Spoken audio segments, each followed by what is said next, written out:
आज्ञा जो स्वामी पाखे ता स्त्री ना से स्वामित्व रहे से स्वामीर मूल्य न थाए। सत्य आपण माने समस्ते शिव को भल पाती कहीं कारण कौन शिव को भल पाइबार कारण कौन वर दियंती बोली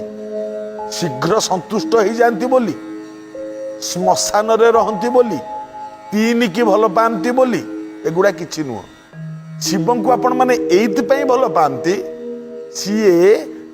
एते बड़ जोगी एते बड़ तपस्वी एते बड़ संसार त्यागी सन्यासी किंतु तांको स्त्री को सी जी पार्वती की भल पाती संसार रे केही एतिकी क्या भल पाइबनी। सत आज्ञा देखिले आपण माने गोटे गोटे छोट कथा मन पड़ुछि बाप गोड़ तले पुओ मुंडिया मारिबो बाप कौन कल्याण करिवो बाप एया कल्याण करिवो आयुष्मान भव तोर आयुष्य बढ़ू ठीक अच्छे। स्त्री मुंडिया मारिला आपण कल्याण करिवे अह्य सुलक्षणी होता तार अर्थ मुझे पर्यंत बंची थी मो स्त्री अह्य सुलक्षणी है माने आशीर्वाद मो आड़ को आसला। सात पुअर माँ हो मु थेल तो सात पुओ हम ना धनवती हो मोर रोजगार बढ़ी जाऊ नहीं एमती कौन आशीर्वाद अच्छी जोटा केवल स्वामी केवल स्त्री मंगल हम स्वामी भाग न कौटा से आशीर्वाद केवल शिव शंकर देखु आपण माने जदि स्त्री मुंडिया मारिला स्वामी जदि एतिकी कल्याण करदेला तू वेदरे लेखा अच्छी विष्णु साजुज्य फल पा अर्थ विष्णु साजुज्य फल माने अह्य अवस्था श्मशान को जा देख ओडिया जोटा कहते मु थाऊ थाऊ तू मर जा अह्य अवस्था जदि स्त्री श्मशान को गला यहाँ ताप बहुत बड़ जो युवती पति आगरे मरे भाग्यवती बोली तारे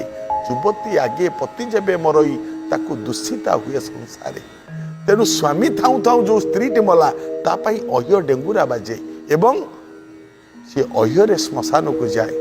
तेणु शिव कौन कले शिव चिंता कले मु पार्वती की छाड़ी पारिबिनी कि पार्वती मते छाड़ी पारिबोनी चिंता करी शिव कौन कले अधा अंगरे पार्वती की धइले अर्ध नारीश्वर होचंती शिव शंकर।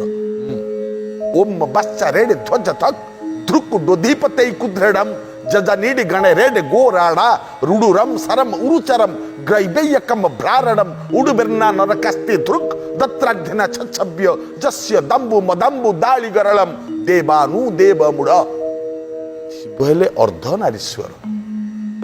जदि शिव हेले अर्ध नारीश्वर रकार भवेत राम सच्चिदानंद विग्रह तेणुक र पाखे जो आकारटा ये हेले सीता जे पर्यंत सीता नहांती रामंकर स्थिति मध्य नाही। देखो आपण माने आ गोटे श्लोक कहूँ स रामो न भवेत जात सीता जत्र न विद्यते सीता नैव भवेत साही राम जत्र न विद्यते सीता राम बिना नैव राम सीता बिना नहीं श्री सीता रामयोरेश संगबंध शाश्वतमतः। अर्थ जोठी राम नांती सेठी सीता कोड आसबे आ जोठी सीता नांती राम कोड आसबे। तेणु राम पाई सीता सीता राम पार्वती ईश्वर ईश्वर पार्वती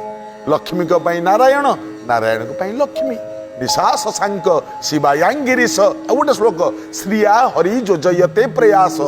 विधेरपि स्वारसिक प्रयास परस्पर योग्य समागमाय। राति चंद्रटा को तैयारी कराई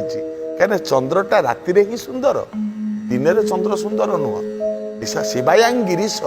शिवों पार्वती की तैयारी कराई कारण शिवों पार्वती ही सुंदर और पार्वती शिव ही सुंदर।